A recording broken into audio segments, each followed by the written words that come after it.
Well, this is Sky News. In just a moment, the press preview, a first look at what's on the front pages. First, a reminder of our top stories. The British Medical Association says it will consult its members on a new offer from the government which could stop the resident doctors' pre-Christmas strikes. A number of new peerages have been announced. They include the women's rights campaigner, former Olympic swimmer Sharon Davis. And Donald Trump says the United States has seized an oil tanker off the coast of Venezuela. These pictures just released, marking an escalation of pressure on the Venezuelan president, Nicolas Maduro.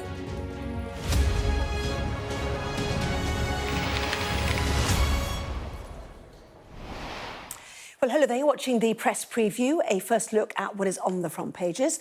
Time then to see what's making the headlines with the columnist and broadcaster Steve Richards and the former Conservative Special Advisor Salma Shah. Welcome and great to see you both. So let's take a look at the front pages, shall we? Starting with the Metro, which reports that new US immigration rules could mean travellers heading to the World Cup next year must allow officials to view up to 5 years of their social media history. Critics of Donald Trump, though, say it's an attempt to silence their views. It is also the main story for The Guardian. Visitors to the US could have to reveal 5 years of social media activity. And The Express reports on what it says are hints that the Chancellor may be open to the UK joining an EU customs union. Meanwhile, the Financial Times focuses on news that the US Federal Reserve has cut interest rates to the lowest level in 3 years amid concerns about a weakening labour market there. The Telegraph leads with the comments from Argentinian President Javier Milei, who is calling for an end to the Falklands weapons ban that the UK has currently imposed. Labour has pledged to spend £3.5 billion on tackling the homelessness crisis in the UK. That's according to The Mirror. The Times says that Ed Miliband's net zero plans could cost households £500 a year. So let's get the thoughts of Steve and Salma. Quite a mixed bag of stories. The Guardian leads on the social media and the US thing, but you've picked up this story as well, which is also on the front page, which is this fresh offer from Wes Streeting, which could halt the resident doctor strike next week, potentially. Yeah, which one should we go for first? Do that one. The doctor's one? Yes. I think the stakes are so high over this because they're personally high for Wes Streeting, who was Health Secretary, have got to get these waiting lists down if the strike goes ahead. That will obviously counter it. The stakes are high for doctors who, polls suggest, are not actually massively popular by threatening this strike. And obviously the stakes are incredibly high for patients waiting operations who might fall ill over this winter period. And there could be sort of chaos. So the interesting thing is it's partly about what doctors regard as the sort of quality of working conditions. So one of the key things Wes Streeting has pledged is to double the number of extra places that career doctors in England can apply for, this is in The Guardian, in order to train in their chosen specialism. So at the moment, there is not that level of flexibility, and that's one of the areas of contention. But, I mean, Wes Streeting, you know, he wants to be the next Prime Minister, if he can be, probably. And so every test for him has high stakes, but that's just one element to it. If they go on strike again, these waiting lists will not come down, and there's a huge investment being put into the NHS, rightly, in my view. But if there are constant industrial action, the scale of disruption makes it really difficult to sort of give patients a sense that things are improving. So yes, but the stakes are high. Yes, but this gives part of what those BMA resident doctors were after, which is that you do all those years of training and you come out and you've got nowhere to go. Yeah. And you're also competing against international doctors who we don't have to fund to train. So they're cheaper, aren't they, effectively? Yeah. So this is a greater offer that you'll actually get a job after all those years at university. Yes, but there's a strange point in policy at which we're losing a lot of doctors, and it's really early in their careers where they're going off to places like Australia that keep offering them better deals, effectively. And, you know, who's going to sort of want to stay here in Blighty when you've got, you know, the wonderful sunshine and great offers down there abroad? So there is this kind of pull-push effect, you know, around the whole world, including our trained doctors going elsewhere. I think it's really interesting. It says, I mean, it's sort of tantalising, this little nib on the front of The Guardian, because it ends saying it does not include more pay for this year or address resident doctors' demand for a 26 salary rise over the next few, and it stops right there. So can't wait to see what that story says afterwards. But, yeah, and West Street has made clear, absolutely rightly, that they haven't got the resources to pay for this. They got a pay deal last year, which settled the strike then. And so he's trying to focus on other areas in an attempt to stop it. And but I think there's a bigger... He's right about this 26% salary rise. There's a bigger issue, though. I mean, there's the political issue of Wes Streeting and his ambitions beyond being Health Secretary. But even at Prime Minister's questions today, you saw the Leader of the Opposition, I mean, she's finally getting into her stride, you saw the Leader of the Opposition really having a go at, the number of hospital appointments or, doctor's appointments that are available. And any further strike action is really going to start denting the government. I was being a bit trivial with the sort of Wes Streeting No, ambition that's totally right, because it has a massive impact. But the wider thing is things aren't getting better in a lot of people's minds. They are getting better, but this will be a really big setback. The waiting lists are coming down, aren't they? And so they should with the extra investment. But things like this really set it back, and then you have a backlog which feeds on itself. And that's why the stakes are high over this. Now, whether this will work, this kind of compromise, is far from clear. But I'm not surprised, to be honest, he's made it. If he can stop it, it will make a big difference. Well, he said it with some strong words, didn't he? Including he can't think of a single other trade union in the country that would behave in this way. The BMA. Yeah, he's very critical of them. They've got until Monday now. They're putting it back to their members. Monday they'll decide. Strike's due to be on Wednesday. Suggestion, of course, is that comes too late if they agree to this deal to bring back any of those operations that have been cancelled. So we'll see what happens. Yeah. What happens next week. In the meantime, let's go to Ukraine and Europe. Donald Trump's been rude about European leaders, we know, this week. But they've been on the phone again because it seems that Ukraine has been set a deadline of Christmas to sort out a deal. So what has the Telegraph, Salma, had to say? Well, it's a really small story on the front page of the Telegraph, which just goes to show you kind of the way that the world moves in terms of priorities and the way that it's focusing. And this is just a reaction of these European leaders getting together, warning of a critical moment.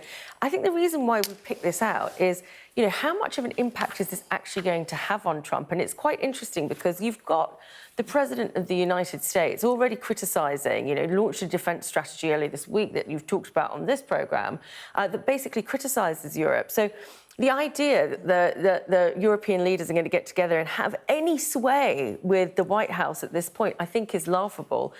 I think the question for us and other Europeans is actually, how are we then going to react in a strategic position where we no longer have US backing? And have we started thinking about the unthinkable? And it's just interesting that, it's just the Telegraph there that's got that little nib on the front, but it's very consequential for us here in Europe. And yet we don't seem to give it the same level of attention. There's more on the inside pages. But I completely agree with you that the leverage, it seems to me, of these European leaders, I've said before, I think they're like a Greek chorus. There they all are, and kind of nodding away with Trump whenever Trump utters words when they happen to be with him. And yet there is really limited leverage. Yeah. And so where this is going to go depends much more on what Trump wants to happen than those European leaders. There isn't that much they can do. But, there's a whole range of stories about Trump and the US which suggest they're going... I bet you covered it the last couple of nights, this security paper he's put out, basically saying Europe is a place of a complete decadent full of decline. Weak leaders. With a terrible mayor in London and so on. They appear to be going their own way on a whole range of different things. So we're on the edge of perhaps a whole new... Well, there are reports that the National Security Strategy's internal report goes even further. Really? And talks about a different organisation which would include China, India, Russia and Japan and America. And no mention of the European Greek chorus. Yeah, sort of change from the G7. Anyway, we'll see. And they're diverted by Venezuela, having seized an oil tanker right now. Don't know the name of it, don't know which flag it flies under, haven't told us exactly where it is, but some very dramatic pictures released by the US Attorney General tonight, Pam Bondi, showing how the US Coast Guard led this mission onto this oil tanker. So in a sense, he's pivoting already to the prospect of another conflict or, armed incident anyway with the Venezuelans. But what I think is fascinating about this, and unfortunately the papers at the moment don't cover any of this Venezuelan news, so we're going to have to rely on the pictures coming through. But what's interesting about this is that we are now seeing these growing contradictions in the MAGA movement, because you're talking about intervention in Venezuela.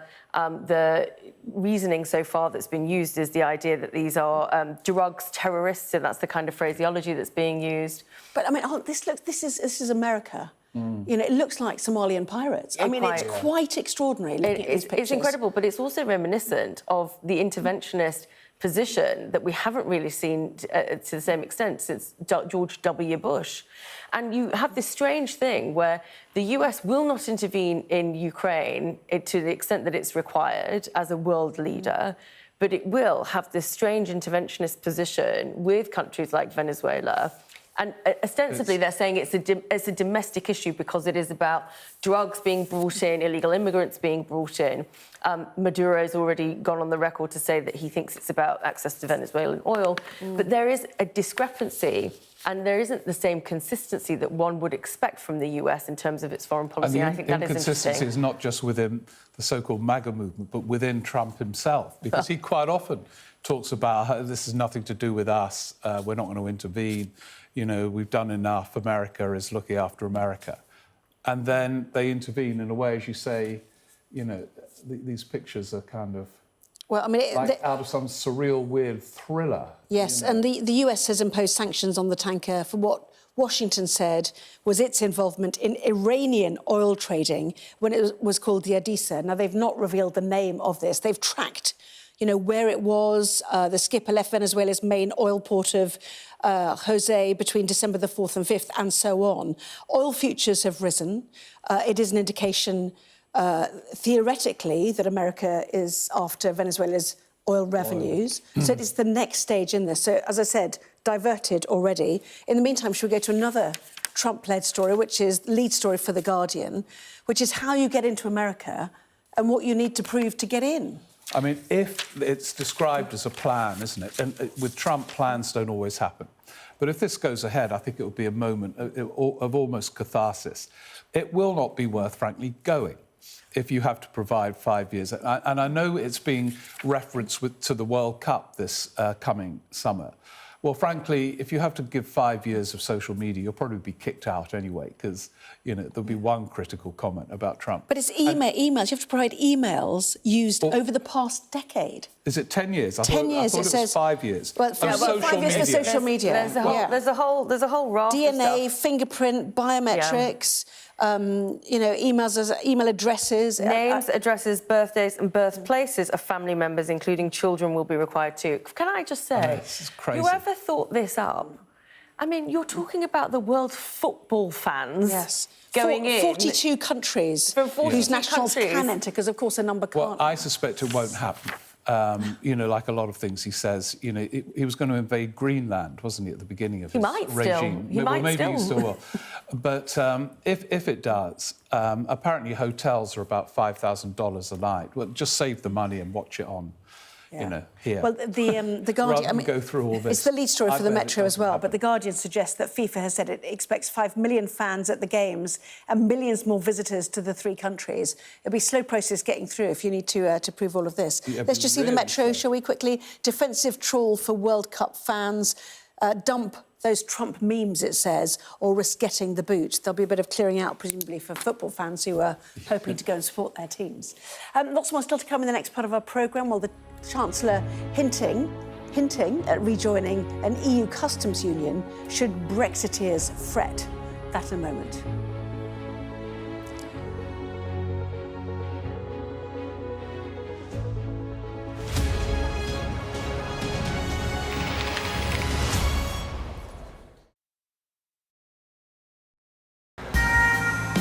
This is how you travel when the mafia wants to kill you.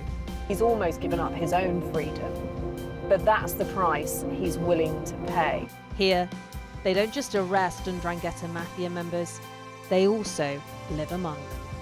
Time after time, I've seen the devastating impact of extreme weather and climate change. We don't have much snow at the moment. They've had a warm spring and exceptionally hot summer, and that means they're expecting to lose more than 3 times the amount of ice than they usually do. Flames are still forcing people from their homes and leaving many questioning their futures. Here was my life. We have nothing. I can't say anything, it's so sad. This disaster is testing the resolve of everyone on this island. The only way out now is by boat. Everything you see is devastated, and the misery being felt by people living here is repeated in towns and villages across Central Europe. Sky News, get the full story first. Turkey is burying its dead. The loss is profound. Whole families died in this collapse, generations wiped out. The violence has penetrated the heart of the city rather than being contained to the estates around the edge, and that speaks to the level of anger being felt here. In Sweden, police have seized a lethal stash. This is just a small sample of the deadly arsenal taken off the streets. This is an example of an advert, really. Anyone of any age could say, I'll do that for £1 million, and then have to go and shoot someone. Yes. I'm Siobhan Robbins, Sky's Europe correspondent based here in Berlin. What might happen if Russia attacked the UK? This is clearly an enormous show of force. It is definitely out of the ordinary. We ran a war game with former ministers back in the hot seat. Ben Wallace. Amber Rudd. Jack Straw. It's the kind of war game that's genuinely tested inside government. The Russians are signalling that there may be an attack. Russia knows our weaknesses, but do you? I'm Deborah Haynes. From Sky News and Tortoise, this is The War Game. Listen wherever you get your podcasts. What's the best thing about being a Sky News journalist? Who's funnier? Being a Sky News journalist. A special edition of The World with me, Yalda Hakim. Pakistan has the right to respond. You're like, what? Historic day here today.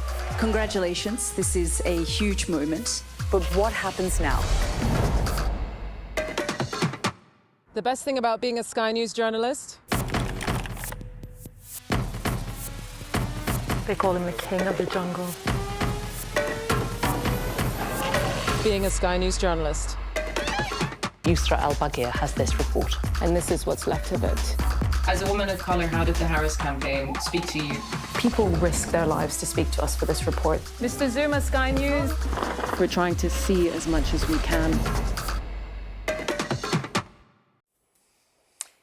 Well, you're watching the press preview. With me once again, Steve Richards and Salma Shah. Let us go to the front of the Daily Express. Sort of on the front of the eye as well, but different story. But anyway, Rachel Reeves appeared before the Select Committee today and was asked specifically even, Salma, about rejoining the EU's customs union, something that the Liberal Democrats are very keen on. There was a vote this week, was there not? Yeah. The Express seems to suggest that she was keen. I sort of heard her say, we've done 3 trade deals and hopefully we'll do more, and that ship has kind of sailed. Yes, I'm not sure where the hint came from with Rachel Reeves in particular. However, I think that certain hackles have been raised with Brexiteers as a consequence of the fact that there was a non-binding motion that was brought forward by the Lib Dems that was about rejoining the customs union this week. And it was passed, even though it's non-binding, so it's just about, you know, vibes, as the young people would say, it was supported by Labour MPs. And therefore, the sort of difficulty around that Brexit war, it seems to be rearing its ugly head again. I speak as somebody who is very scarred by it, having lived through it in government. So I think it's very interesting that there is this conversation happening. It is tied to the idea of economic growth, and can you have it unless you remove some of the frictions with trade with the EU, even though we have an agreement in place with them. But also, as we go to the front page of the Eye, this second story that has a bit more detail to it. It's not just about betrayal of Brexit, but really about the exchange of students that one used to have with the Erasmus scheme. Now, I went to the then Czech Republic on the Erasmus scheme, had a lovely time in Prague. Not sure I learnt very much, but it was a very enriching experience. Loads of British students there and loads of Czech students that came back. it seems like a sensible policy. You would have to start considering what that means in terms of student numbers outside of what we already have, and then possibly even thinking about whether student numbers remain in the immigration figures. Lots of countries don't have them. So there's all this policy that's happening with that undercurrent of the Brexit war. You know, the Express headline is hilarious. They can't be trusted with Brexit, as if Brexit is this golden paradise that we're all living through. And some very sinister people, the Chancellor and the Prime Minister, well known for their caution on this issue, are going to destroy the paradise when it's, you know, it is so obviously not a paradise. And she didn't, even I don't think, hinted at this. I mean, personally, I wish they would join the customs union. Nick Thomas-Symonds, the Brexit minister, said to me the other day on my podcast, it's the only trade deal, this European one, where they've put barriers up. You know, every other negotiation is about getting rid of them. But Prime Minister's questions, to my disappointment, you know, the Express should be hailing him. Keir Starmer said, forget it, we're not going to join the customs union. We've negotiated different trade deals, which would be jeopardised by doing so. However, Salma's right to point out that on other things which are not as highly charged as the customs union and single market, they are ambitious about making more changes. And the eye says it could come very quickly, the student exchange scheme. Well, January 2027 is when they're talking about implementation, but just announced, over a year. they say the actual deal could be announced very quickly. So they're quite open. They want to move closer to Europe, but it's still not that ambitious about how close. Just a minute left, very quickly then. Could we sell arms to the Falklands? This is the front page of the Telegraph.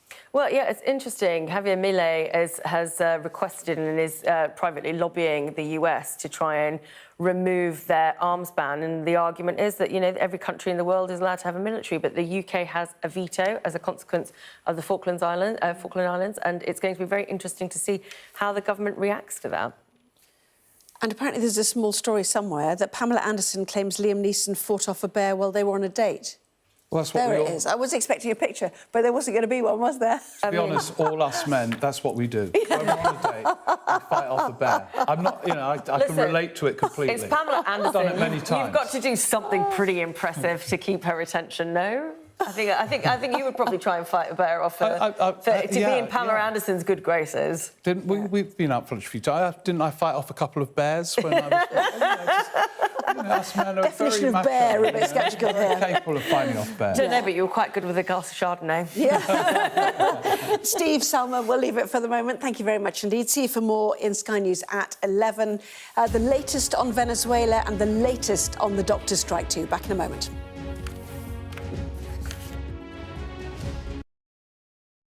The best thing about being a Sky News journalist? I'm going to take you behind the scenes here for Election Night Live. They have gone up and up. Being a Sky News journalist. Ed Conway, Sky News, is anyone going to talk to us? Mortgage rates did go up very sharply during your time in office. Here it is. First off, just the scale of what we're looking at. Our data shows it's been happening. Question is, why it hasn't been stopped. What's the best thing about being a Sky News presenter?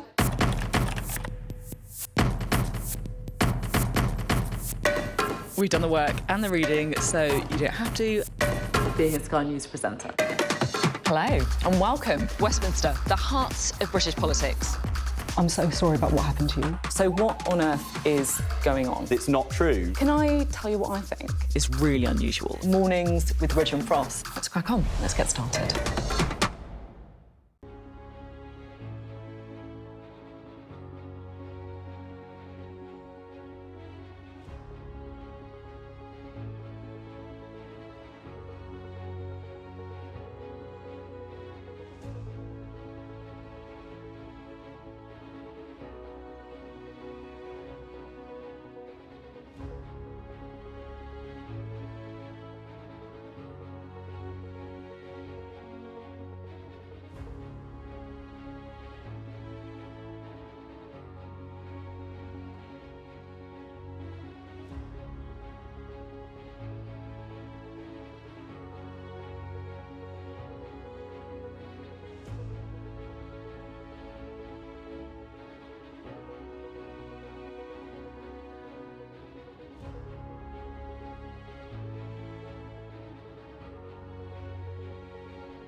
It is 11 o'clock. This is Sky News' extended press preview. Our top story. The US seizes an oil tanker off the coast of Venezuela as tensions ratchet up between the two countries. A peace prize and the promise of a reunion. The daughter of the Venezuelan opposition leader accepts her mother's award. Also tonight, the Health Secretary prescribes a fresh deal to resident doctors. But is it enough to avert next week's strike? The BMA is threatening to douse the NHS in petrol, light a match and march its members out on strike.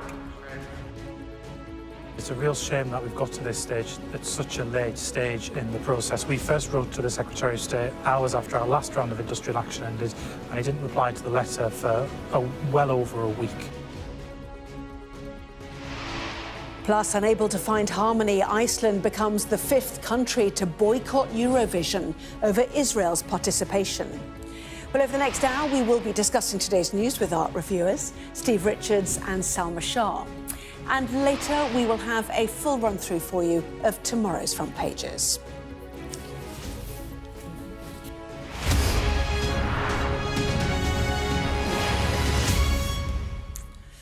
Hello there, good evening. Donald Trump says the United States has seized an oil tanker off the Venezuelan coast. US Attorney General Pam Bondi has released this footage. The incident marks the latest escalation from the Trump administration, which has ramped up pressure on the Venezuelan President Nicolas Maduro in the past few months. Well, American forces are massed at sea off Venezuela, and Mr. Trump has said he would not rule out using troops on the ground to ensure, as he put it, that Maduro's days were numbered. Well, over the next hour, we will bring you tonight's headlines, tomorrow's front pages and the views of our paper reviewers, the columnist and broadcaster Steve Richards and the former Conservative Special Advisor Salma Shah. First of all, though, Donald Trump confirmed the tanker operation earlier this evening. We've just seized a tanker on the coast of Venezuela, a large tanker, very large. Largest one ever seized, actually. And other things are happening, so you'll be seeing that later. Thank you. Can you explain a little more about this Venezuelan oil tanker and share a little more information? Well, I'll let the people do it, but you see the result, and I guess they probably have released the pictures by now, or pretty soon. You'll discuss that with the appropriate people later on, but no, it was seized for a very good reason. Well, tonight, President Maduro has been holding a rally organised by his ruling party in Caracas, where he told his supporters that Venezuela is prepared to break the teeth of the North American empire if necessary. We are willing to fight to our last breath. We will remain loyal to the oath we have made to Commander Chavez and the people of Venezuela. It is not a time to vacillate. It is not a time to cower. It's a time for bravery. It's a time for combat. It's a time to build our Venezuelan homeland. Well, let's get an update now from our US correspondent, David Blevins. We're just getting some more detail from US Attorney General Pam Bondi, who has posted on her X account in the last few minutes that the FBI, Homeland Security and US Coast Guard executed a seizure warrant for a crude oil tanker used to transport sanctioned oil from Venezuela and Iran, she says. She continues, for multiple years, the oil tanker has been sanctioned by the United States due to its involvement in an illicit oil shipping network supporting foreign terrorist organisations. And in her post, she includes some video of the dramatic moment when US enforcement agencies intercepted and seized that vessel earlier today. This does appear to be a significant escalation in US tactics. For the last 4 months, 23 boats have been bombed, killing 87 people. They've always framed that as an operation against drug traffickers. The seizure of an oil tanker, and we're seeing the pictures for the very first time right now, is a departure from that. We know earlier in the year that President Trump imposed 25% tariffs on goods from any country that was purchasing oil from Venezuela. But these pictures are showing us the extent to which he is prepared to shut down the main source of funding for the government of Nicolas Maduro. We don't know the name of this vessel yet. We don't know which country's flag it was flying or where exactly the intervention took place. But we know that the US presence in that region has been building for weeks now. We're talking about a dozen warships, including the Gerald Ford. That's the world's largest warship. A nuclear submarine, some F-35 fighter jets, and somewhere in the region of 15 to 20,000 troops gathering off the coast of Venezuela in recent months. Many observers believe that points more towards an attempted regime change and at oil rather than anything to do with drug trafficking. And you may remember just a couple of weeks ago, the president fueled speculation that airstrikes could be imminent by posting online that he had closed the airspace above and around Venezuela. Well, the seizure of an oil tanker today will certainly add to that speculation that more military intervention may be imminent. David Blevins there. Well, genuinely extraordinary pictures then, Salma and Steve, released by the US Attorney General Pam Bondi. You know what this means. Certainly Nicolas Maduro, holding himself a rally today, has suggested that the US military build-up is aimed at both overthrowing him and gaining control of this OPEC nation's vast oil reserves, despite the stated aim of taking out the narco-terrorists, as America has put it. But how much does this, ratchet up whatever is coming between these two nations? Well, it ratchets up, incredibly, because this is coming, very quickly off the back of, 87 deaths. The reasoning for intervention here keeps changing. As you say, it seems to be on one hand about the domestic safety of American citizens around immigration and drug distribution. But now we're talking about this as a sanctioned tanker that was delivering oil to Iran. So there is a confusion, I think, in the narrative about what was the purpose of this intervention. There will be huge questions about the legality of this intervention, and there will be continued political questions as to why this is justified in this interventionist way, which we haven't really seen since George W. Bush, but why sort of America's role as a guardian of freedom and democracy is limited to when it comes to Ukraine. Yeah, I mean, they said the operation was led by US Coast Guard, but it looks like that's heavily armed military, a military operation there. We heard David Blevins say they didn't name the tanker, the flag, exactly where this took place. But the US has imposed sanctions on this oil tanker for what Washington said was involvement in Iranian oil trading when it was called the Odessa. So I don't know if it's still called the Odessa. Certainly they managed to track where it was. Tankertrackers.com telling us it left the main oil port of San Jose between December the 4th and 5th after loading Venezuela's heavy crude. And Donald Trump, when asked, what do you do about the oil, just says, well, I guess we keep it. Oil futures have risen following the news of this seizure. It impacts the oil markets as well, doesn't it, an incident like this? As Salma said, there are some parallels with Iraq, and it highlights the complete confusion of Trump's foreign policy, because he's always said he would have never done Iraq and claims to have opposed at the time and would never have done it. And here he is. Whenever he's questioned, he never rules out the idea of overthrowing the regime. Yeah. And so, there are obvious differences as well, of course, but there are some parallels about legality, purpose, and the nature of the execution. In terms of these pictures here, we're talking about the world's, global defence superpower. And it all looks kind of quite crude and primitive, but to what end? And I think it's quite interesting. He doesn't want, and everywhere else he said, no, America's done too much. We're stepping away. And here you have this confused act of intervention. But it might follow a logic in the administration's mind in terms of things that are beneficial to the US. So intervention where you're the stronger party and the US benefits. I can follow that logic. Well, actually, to be fair, in that national security strategy we've already talked so much about in the context of what he had to say about Europe, it asserted that his administration's foreign policy would focus on reasserting its dominance in the Western Hemisphere.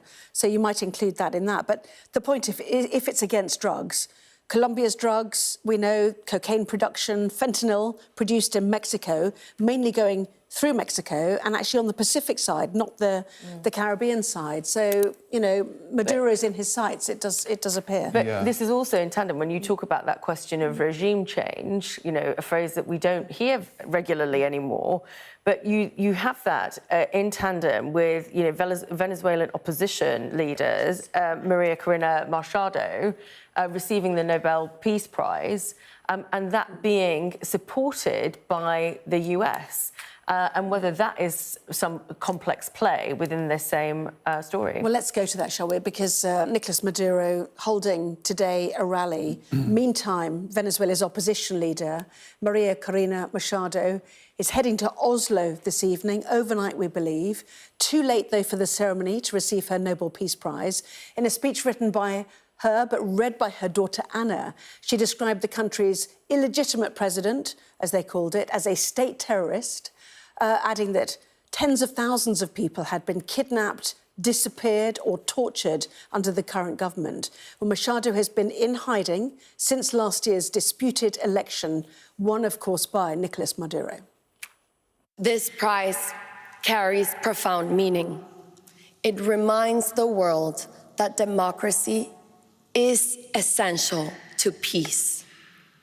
And more than anything, what we Venezuelans can offer the world is the lesson forged through this long and difficult journey, that to have democracy, we must be willing to fight for freedom. And freedom is a choice that must be renewed every day, measured by our willingness and our courage to defend it.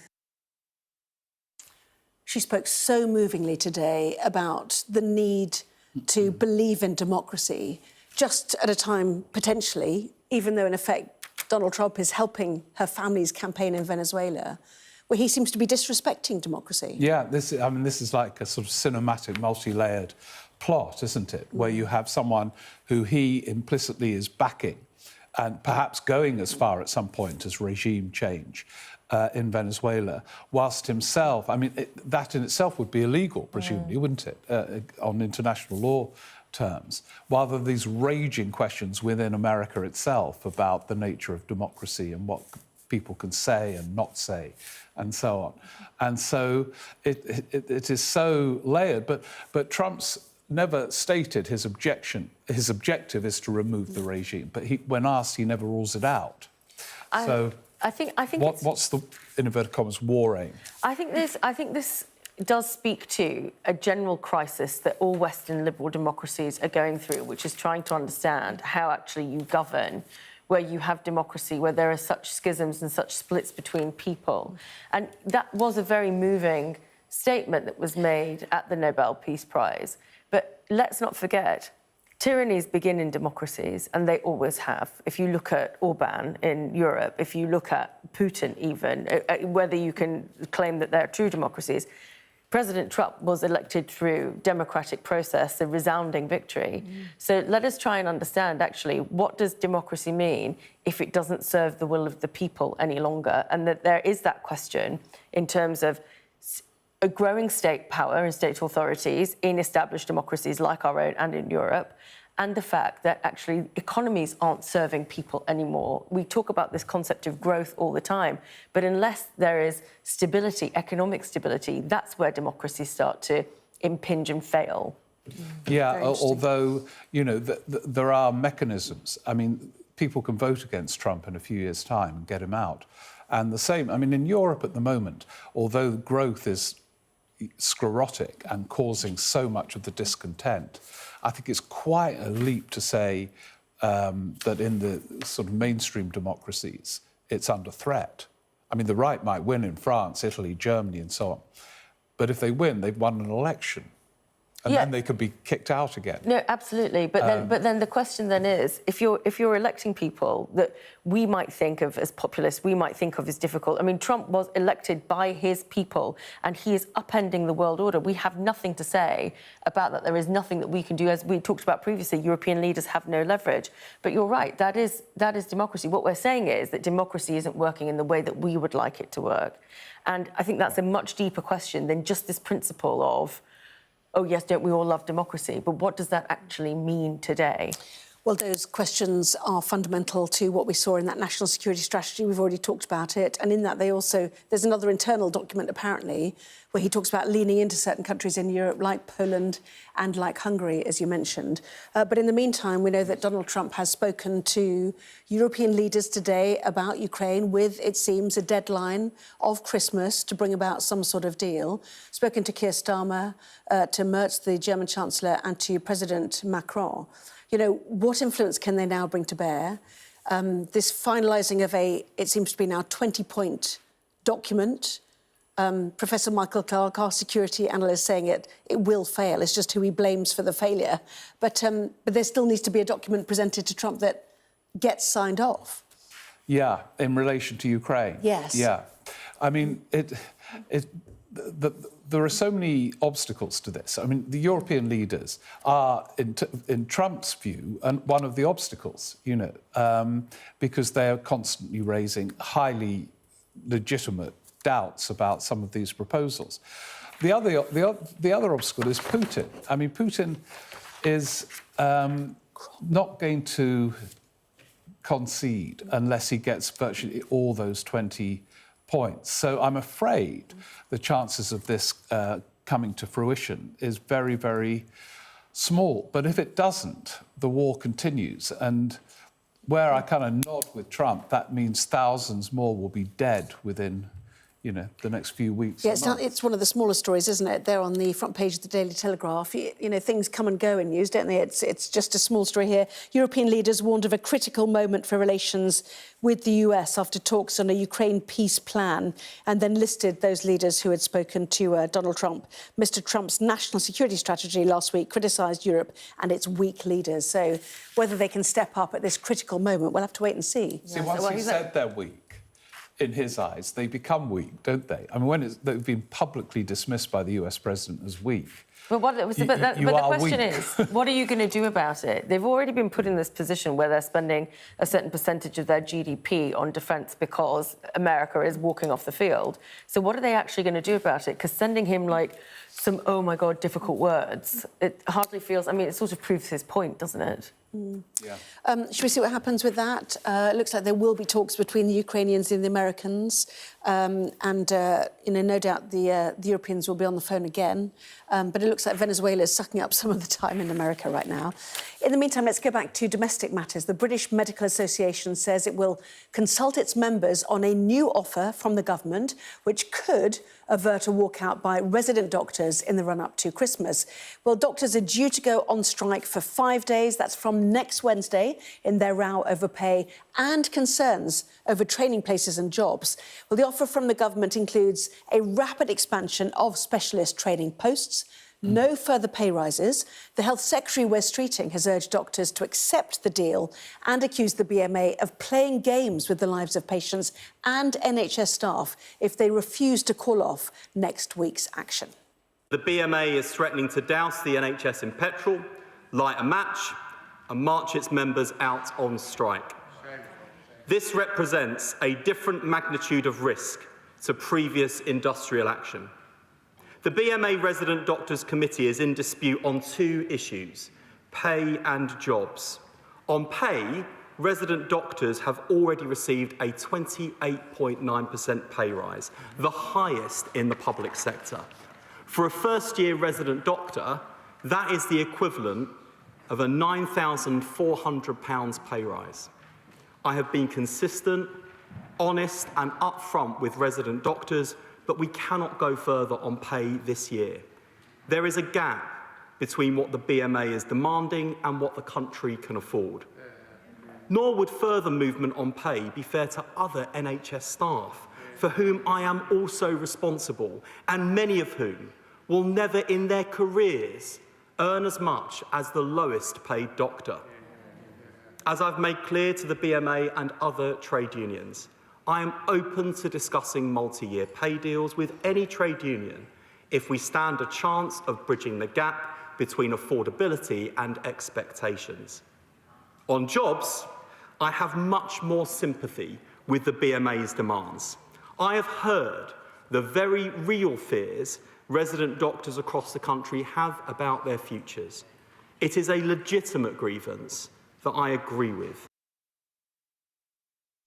Well, the chair of the BMA's Resident Doctors Committee, Jack Fletcher, says it will now put the offer to its members, but warns it might be too little too late to avert the forthcoming strike action. What I would say is it's a real shame that we've got to this stage at such a late stage in the process. We first wrote to the Secretary of State hours after our last round of industrial action ended, and he didn't reply to the letter for well over a week. We've then had sporadic talks, and it's a real shame that we are where we are. We would have preferred to have been in a situation where we had a real negotiation to get to a deal, but sadly Mr Streeton has put this on to us at the 11th hour. We think that members should have their say. Are a member-led organisation, and they will ultimately have the say about next week's action. Let's see how the newspaper's reacting to that then. The Guardian features the government's offer to the BMA's resident doctors to end the upcoming NHS strikes. The Times reports the comments from the Health Secretary that the BMA is playing games with patients' lives by delaying its decision on whether to call off the strikes until next Monday. While the Eye quotes the BMA's chair as saying that they have forced the government into this position. And the Sun also looks at that story, saying it's a last-ditch bid to avert a strike. So no more money, Steve, is what Wes Streeting has said, but we will try to get you to find another route once you've done all your years of training in medical school and university. Which will mean an increase in resources in that respect, but as you say, no more money for the doctors' pay, which is part of the strike. Well, they've had nearly 30% already, haven't they, as has been pointed out by Wes Streeting quite a lot. Yeah, they came in the summer before last, and ended the then doctor strike with a very big pay rise. And now, lots more money is going into the NHS. This hugely contentious rise, not in this budget this year, but the one November before, the employers' national insurance rise, was to pay for money into the NHS. And this government and Wes Streeting have got to show it's making a difference quickly. The reason Rachel Reeves did it in that first budget was to make an impact in this Parliament. And when you have strikes, waiting lists clearly will go up again, and that feeds on itself. So the stakes are really high for patients, for the government, and obviously for the doctors deciding what to do. And it's being reballoted, let's see how they respond. And the problem is we're in the middle of a flu season, which is, devastating hospitals, quite frankly, isn't it? Streeting telling MPs today, we're running hot, the pressures on the NHS are enormous, flu season has come earlier, with a sharp rise in cases, the peak still to come, and this year's strain more likely to affect older people more severely. So will that make doctors think twice, do you think, as well as this offer? Well, I mean, it's sort of interesting because it's certainly an argument that Wes Streeting is using that is going to be focused really on the electorate, because the last thing you want is the general populace supporting a strike. And I think there will be a lot of people who are watching the news and watching this at home who will be pretty annoyed with what you've just read out. And the fact that Wes Streeting is giving it so clearly that we are about to enter a peak flu season, the strain is going to be terrible for older people, and that is the week that resident doctors decide to strike. I don't think there's going to be a lot of sympathy for their cause out there. They may choose to walk away, but if they do that, then this deal is off the table as well. Yeah, but the point is you go through years and years of training, at cost to you. You come out and you've got nowhere to go. You've got no training posts, no jobs effectively. No wonder you're going to Australia. And yet you're competing with international doctors as well on the same market, which is why there's a sort of a preference towards that is the right homegrown doctors. That is the right way of doing it, because this is providing training and providing those opportunities for doctors is the right thing to do. And it's also feeding into the idea of the productivity within our public sector as well, making sure that you're keeping all that training and all those valuable individuals. This is not about creating that tension between, whether you're in the health department or whether you're backing the BMA. It is about doing the best for doctors. But there has to be an understanding that it cannot come with a pay rise. Not only is that inflationary, but frankly, we can't afford it. It's interesting, though, the Wes Streeting's tactics and whether they work is fascinating. He has absolutely gone for the BMA, hasn't he, and used very vivid language in interviews over the last few weeks.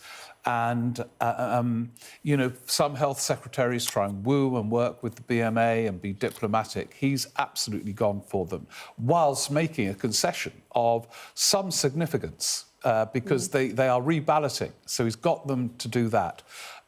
Whether they pull out, we'll know in the next couple of days. Well, one Lib Dem MP, Layla Moran, who chairs the Commons Health and Social Care Committee, said that West Streeting is creating a two-tier system now if he prioritises UK graduates for health jobs over international talent, suggesting that there is still an acute workforce shortage. So, you know, you see how this one plays out, certainly. And we now have to wait for the resident doctors talking to the BMA about how they feel about this offer, whether the strike next Wednesday's and there is an acute shortage, workforce shortage. So that is another part of the whole equation. But jobs cost money, don't they? And they cost money. In the public service. But as you say, they could go to Australia. So there's a real... he's navigating a very tight path here. Lots more still to come in the next part of our programme, including we'll be looking at coverage of Eurovision as The Eye reports Iceland has become the latest country to leave the contest.